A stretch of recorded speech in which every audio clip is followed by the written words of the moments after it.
베스트픽 3월 첫째 주 운송산업 분석 지금 바로 시작하겠습니다. 자, 에너지의 가장 중요한 길목에서 지금 위기가 터졌습니다. 이 말처럼요, 누구한테는 이게 재앙이고 또 다른 누구에겐 정말 엄청난 기회가 되고 있거든요. 오늘 이 시간에는 그냥 그렇다더라 하는 감이 아니라 데이터라는 아주 정밀한 현미경으로 도대체 어디서 왜 이렇게 희비가 엇갈리는지 저희가 아주 속 시원하게 파헤쳐 드릴게요. 오늘 저희가 어떤 순서로 이 사건을 파헤칠지 먼저 보여드릴게요. 일단 이 사태가 왜 중요한지부터 짚어보고요. 이 시장을 제대로 읽기 위한 비밀 암호 같은 핵심 용어 5개를 먼저 익힐 겁니다. 그리고 나서 위기를 정통으로 맞은 항공업, 반대로 이걸 기회로 만든 해운업의 상황을 본 다음에 최종적으로 우리가 어떤 전략을 세워야 할지까지 깔끔하게 정리해드리겠습니다. 자, 우선 이 지도를 좀 보시죠. 지금 이게 왜 이렇게 중요하냐면요. 전 세계 바다로 운송되는 원유가 10방울이라고 치면요. 그중에 거의 4방울, 그러니까 무려 38%가 바로 여기 이 좁은 호르무즈 해협을 지나가거든요. 근데 이란이 여기를 막는다? 이건 뭐 말 그대로 전 세계 에너지 공급망의 가장 굵은 대동맥을 그냥 꽝 막아버리는 거나 마찬가지인 거죠. 그래서 경제학에서는 이런 곳을 바로 초크 포인트, 우리말로 하면 병목 지점이라고 불러요. 딱 한 군데가 막혔을 뿐인데 시스템 전체가 멈춰 설 수 있는 그런 아주 치명적인 곳이란 뜻이죠. 지금 전 세계 에너지 시장이 바로 이 초크 포인트 마비라는 엄청난 충격에 빠져 있는 겁니다. 자, 그럼 이 복잡한 시장 상황을 한눈에 꿰뚫어 보려면 우리한테도 무기가 좀 필요하겠죠. 지금부터 딱 5가지 핵심 용어만 머릿속에 넣어두시면 이따가 보실 데이터들이 훨씬 쉽고 명확하게 이해될 겁니다. 바로 한번 가보시죠. 첫 번째는 SCFI, 바로 상하이 컨테이너 운임 지수입니다. 이건 아주 간단해요. 이 지수가 올라간다? 그럼 컨테이너 선사들 분기 실적도 같이 올라가는 거예요. 거의 뭐 실적 예고편이라고 보시면 됩니다. 두 번째는 VLCC입니다. 초대형 원유 운반선이라는 건데요. 20만에서 30만 톤급의 어마어마한 유조선인데 지금 전 세계적으로 이 배가 너무너무 부족해서요. 말 그대로 없어서 못 쓰는 그런 귀한 몸이 됐습니다. 세 번째 키워드는 그림자 선단입니다. 이름처럼 제재받는 나라들의 원유를 몰래 운반해주는 약간 유령 같은 배들이에요. 근데 만약에 이 배들을 싹 단속하면 어떻게 될까요? 그렇죠. 음지에서 거래되던 물량이 전부 양지로, 그러니까 공식 시장으로 쏟아져 나오게 됩니다. 그럼 당연히 합법적인 배를 구하려는 경쟁이 붙으면서 운임이 확 치솟게 되는 거죠. 네 번째는 아까도 강조했던 초크 포인트입니다. 호르무즈 해협이나 수에즈 운하 같은 곳이 꽉 막히면 배들이 빙 둘러서 가야 하잖아요. 이렇게 운항 거리가 길어지니까 당연히 시간도 돈도 더 들고 운임도 덩달아 오르는 아주 단순한 구조입니다. 자, 마지막 5번째, 리스크 프리미엄이라는 건데요. 이게 참 재밌어요. 위험한 바다를 지날 때 붙는 일종의 위험 수당 같은 건데 진짜 놀라운 건 해운사들이 이 추가 비용을 고객한테 고스란히 다 떠넘기면서 오히려 자기들 이익은 더 늘린다는 점이에요. 정말 아이러니하죠. 위기가 생길수록 돈을 더 벌게 되는 희한한 구조가 만들어지는 겁니다. 네, 여기까지가 오늘 시장을 읽어내는 5가지 핵심 도구였습니다. 오늘 내용 좀 도움이 된다, 재밌다 싶으시면요. 지금 잠시만 멈추고 구독이랑 좋아요 한 번씩만 꼭 좀 부탁드릴게요. 여러분의 클릭 한 번이 저희한테는 정말 큰 힘이 되거든요. 자, 그럼 이제 본격적으로 산업별로 한번 들어가 보겠습니다. 먼저 이번 위기에 직격탄을 맞고 있는 항공업계부터 살펴볼게요.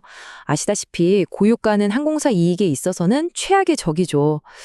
왜 그런지는 이 비용 구조를 보시면 바로 답이 나옵니다. 항공사가 쓰는 돈의 3분의 1, 무려 32%가 전부 기름값, 즉 연료비예요. 심지어 전 직원 월급을 다 합친 것보다 23%, 비행기에 기름 넣는 돈이 더 많이 나간다는 얘기입니다. 상황이 이렇다 보니까 유가가 딱 10%만 올라도요. 항공사 전체 비용은 3% 넘게 확 늘어나 버립니다. 그럼 당연히 이익이 줄어들 걸 걱정한 투자자들이 주식을 팔게 되고 주가는 떨어질 수밖에 없는 거죠. 그래서 현재로서는 일단 지켜보는 것, 즉 관망이 맞는 전략입니다. 근데요, 여기서 한 가지 기억할 점. 그럼에도 불구하고 여행 수요 자체는 여전히 아주 탄탄하다는 겁니다. 그래서 만약에 유가가 다시 안정되는 신호가 보인다. 바로 그때가 남들과는 반대로 움직이는 아주 좋은 역발상 매수 타이밍이 될 수 있다는 점도 꼭 기억해 두세요. 자, 그럼 이제 분위기를 바꿔서 이야기의 반대편으로 가보겠습니다. 위기를 기회로 만들고 있는 해운업인데요. 특히 컨테이너선이랑 VLCC 이 두 분야의 흐름이 아주 좋습니다. 근데 해운업 안에서도 두 가지 다른 흐름이 있어요. 컨테이너선은 높은 운임이 계속 유지되는 안정적인 강세를 보이고 있고요. 반면에 VLCC는 그야말로 폭발적인 성장세를 보여주고 있습니다. 하나씩 자세히 뜯어보죠. 자, 컨테이너선부터 볼게요. 아까 우리가 배운 SCFI 지수, 다들 기억나시죠? 바로 그 지수가 딱 일주일 만에 7%나 올라서 1333포인트를 기록했습니다. 홍해 사태에 이어서 호르무즈 해협까지 시끄러우니까 배는 부족하고 운임은 떨어질 기미를 안 보이는 거죠. 한마디로 고운임 시대가 그냥 쭉 이어지고 있는 겁니다. 그리고 대망의 오늘의 주인공 VLCC입니다. 하루 운임이 무려 20만 4천 달러, 우리 돈으로 2억 원이 훌쩍 넘는 돈까지 치솟았어요. 2020년 이후로 최고가입니다. 지금 운송 섹터 통틀어서 가장 핫한 곳이 바로 여기라고 보시면 됩니다. 아니, 근데 왜 이렇게까지 오르는 걸까요? 몇 가지 이유가 있는데 일단 단기적으로는요. 중동 국가들이 이거 사태 더 심각해지겠는데 싶으니까 수출을 막 서두르는 거고요. 또 아까 말했던 그 그림자 선단이 단속되면서 수요가 합법적인 시장으로 확 몰리는 거죠. 근데요, 진짜 중요한 건 이게 아니에요. 바로 세 번째 이유. 2026년까지 새로 지어서 나오는 배가 거의 없다는 겁니다. 이건 그냥 잠깐 반짝하는 테마가 아니라 아예 시장의 판 자체가 바뀌고 있다는 신호, 바로 구조적인 공급 절벽이라는 거죠. 오늘 내용에서 이게 제일 중요한 포인트라고 할 수 있습니다. 하지만 이렇게 장밋빛 전망만 있는 건 아니에요. 우리가 반드시 확인하고 넘어가야 할 변수가 딱 하나 있습니다. 바로 중국입니다.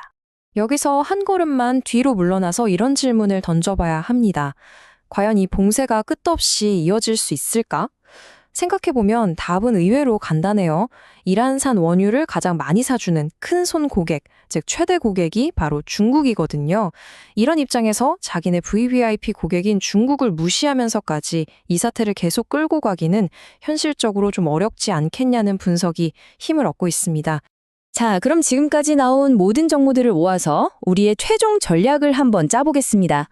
여기서 가장 중요한 건요, 자극적인 뉴스 제목에 휘둘리지 말고 우리가 직접 확인한 숫자를 믿어야 한다는 겁니다. 바로 이 표 하나로 모든 게 요약됩니다. 항공주는 지금 고유가 때문에 힘들지만 반대로 유가가 안정되면 저점 매수 기회를 노려볼 수 있고요. 컨테이너선은 지정학적 리스크가 오히려 운임을 떠받쳐주면서 안정적인 수익을 낼 것으로 기대됩니다. 그리고 VLCC, 구조적인 공급 부족이라는 강력한 배경을 가지고 있기 때문에 현재 운송 섹터 안에서는 가장 매력적인 터픽이라고 할 수 있겠습니다. 시장이 혼란스러울수록 감정에 휩쓸리기 쉬운데요. 그럴 때일수록 오늘 우리가 같이 살펴본 SCFI 지수나 VLCC 운임 같은 명확한 데이터라는 나침판을 믿고 한 박자 더 차분하고 전략적인 결정을 내리시길 바라겠습니다. 시청해주셔서 감사합니다.